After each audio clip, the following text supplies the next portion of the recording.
Jeff Durbin here. I ran for office in actually Senate number 27 over in Senatorial Senate over in Arizona, and I had to resign from that position. I was in the documents. I had filed. I was leading the incumbent quite vastly, to tell you the truth. However, I had a military injury that made me get back out of it, so I had to postpone that run, and that was a couple years back. However, right now, my political actions right now is being out here in the community. I'm talking to my neighbors. I'm finding out what's wrong, what they see to be the perspectives of government here in Clark County, as well as the state, as well as the federal government. I get a whole lot of responses. On the average, you get about maybe 15 to 20 emails a day talking about corruption and things that they consider to be wrong. Like I said, I never served an elected post as of yet. However, I have worked with many congressmen. I worked with many senators, and I ran the entire United States government for the Veterans Affairs out of Phoenix, Arizona, as the legislative coordinator. So dealing with Congress and dealing with any legislators, I'm totally familiar with how to talk to and how to get things done through the system. I'm experienced in the government. I know how things move, and I do have an agenda, pure and simple. And I'm not going to sit there and evaluate things, because I've evaluated now. I've done a lot of research. I've done a lot of Freedom of Information Request Acts.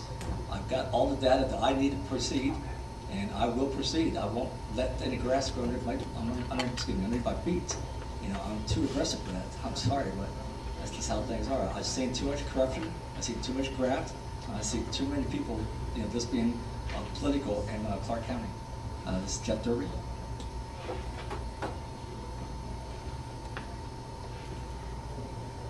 Juan Rivera here. What is your take on corruption and cover-ups as far as your personal view on it, if elected to this chair? Jeff Durbin here again. During my time in the military, I used to be a federal inspector general. And what I did there was, my job was to go ahead and ferret out fraud, waste, and abuse. I dealt with everything from fraudulent use of government funds to abuse of power by people in charge, including elected leaders and so forth. So one of my first plans is on my website is I'm going to put together an office of accountability right off the bat. All right, I don't care who they report to, and if I can't get the other 6 commissioners to agree to meet, they will report to me. I'll have one attorney on my staff. I've already talked to a couple of special investigators here in Clark County that would agree immediately to take over that, become my investigative sources. And I got a couple people in mind for admin. However, when it comes to corruption, we can't have it. When I first announced I was going to run for office, I signed my papers. I had a small little get-together at the cantina over in Paradise, and the owner came up to me, and he was hitting around if I knew about what goes on here in Clark County. And he took me to the side, and he was talking, but he wasn't getting to the point. And the point was that he asked me later, he said, why is somebody from the business office of Clark County coming to his facility at 11 o'clock on a Friday night? Now, he didn't come out and tell me the guy's shaking him down, but to me it was too obvious. So I know there's corruption, and I'm going to deal with it. And if I'm out there at that guy's office at the Paradise Cantina on a Friday night at 11 o'clock, and that guy comes to the business office of Clark County and tries to shake down the owner, I will have him arrested on the spot. I will put him in handcuffs myself. I won't hesitate. Okay, Jeff Durbin. Billy Johnson. Corruption obviously happens, and it happens anytime that you get people who think they are not being watched. If we watch what's going on, and whether we have to create a new department as a division to police our people or not, I don't think that we really need to create and reinvent the wheel. We simply need to let people know that it won't be tolerated. And when a business owner comes with a complaint, it's investigated to find out if that actually happened. And if it did, then swift action is taken and the person is dismissed. Being a county employee, just as being a city employee or any civil employee, is not a lifetime job guaranteed. And they need to understand that. They need to know that it doesn't give them a right to do whatever they want, whenever they want. And once that's made clear to everybody, we'll find out that those situations become the exception rather than the rule. Billy Johnson.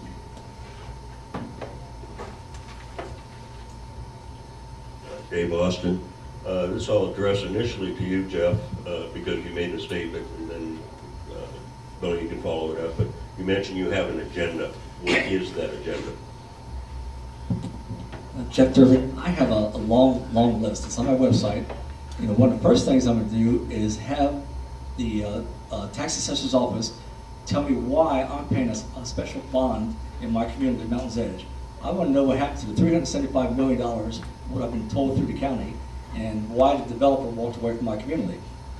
All right, that's one of my agenda items. That's been one of my very first because it affects me personally. Secondly, I want to go ahead and, like I said, develop the Office of Accountability. I don't consider it to be creating a new job. I think it's something that needs to be done already because we already have investigators on the staff. I'm just bring them over to my office and have them work out of my office area. One of my main agenda items is county contracting. 3 weeks ago, the county put out a no-bid contract here in Clark County, and the no-bid contract was basically stated that it was a contract to scare away birds at McCarran, and the reason why it was no bid contract, the guy at the airport told the county commissioners, all 7 of them, that nobody here in Clark County can scare off birds.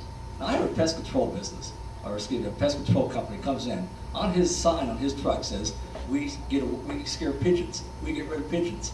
Now I'm Air Force, ex-Air Force. To get rid of birds, you go out there with a blast cannon or shotguns, and you know, to scare them away. However, the county commissioners gave this no-bid contract to a company back east by saying there's nobody here in Clark County or Nevada that can scare away birds. And this is a multi-million-dollar contract. So that's nixed. No more no-bid contracts. If I can't find someone in Clark County that can do the job, then I'll have somebody create a company. I'll go to the Veterans Affairs Office. I'll go to the SBA. I'll get them to make, allow these veterans to open up their offices. HUD, that's another one of my my agenda items. I want to know why all the HUD monies to the tune of maybe $300 million is being handled by the Clark County Commissioners, and all the contracts are being given to real estate agents.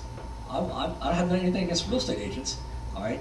I met a friend of mine earlier today, he's a real estate agent, but the thing is, we have a commissioner who's a real estate agent, the one I'm running against, and she's overseeing over $300 million in HUD monies that are all going to contractors that are real estate agents, and that's not a conflict of interest. And I have gone to the state on this also as well, and I'm dealing with the state right now on an ethics violation against her. However, I want to know about those HUD monies. Another agenda of mine is the unions. I'm an ex-union shop steward. I'll be honest. I was a Republican and I was a union shop steward. However, I know what the contract says, and I would enforce all union employees to abide by the contract. If it means that they're supposed to come work 8 o'clock in the morning and they're on the clock, they better be on the clock. They better not be sitting there reading the paper, drinking coffee, and just shooting the breeze. They would be on the clock. County employees that telecommute, that's going to stop. As Chris G talked about, they have put GPSs in all the vehicles. No, I'm not going to go with telecommute of any employee. They're going to be in an office somewhere, they're going to be monitored, they're going to be managed. That's just how it has to be. You can't give these guys hundreds of thousands of dollars a year and let them sit at home on a Friday night, get on their laptops, and type in that I spent 35 hours in this company, 5 hours in this company, and oh yeah, I got another 5 hours I spent here, and they're getting overtime on top of that. They have to be managed. Double dipping. Immediately ceasing all double dipping. Now, for you that don't know what double dipping is, it means when a county employee is working a job and they retire one day, and the next day they're in that same position. Now, how do they do that? How do they get maybe a $75,000 a year job and the next day create a contracted or consultant position, move back into the next day, and then get a second salary? Now, I don't, I'm retired military, so I get a pension, pure and simple. However, for a county employee, if they want to continue working, I'll let them continue working. But once they retire, they're out of the building, pure and simple. They're not going to get hired as a consultant. They're not going to get hired as an outside contractor. They're not going to get any government contracts with Clark County. They're going to be barred, pure and simple. And I think Chris G was talking about the list that she was going to purge. That's going to be one of the items I'll put on the list to be purged. But I have 7 more things, but I don't want to go through them all. All right, this is Jeff Durbin.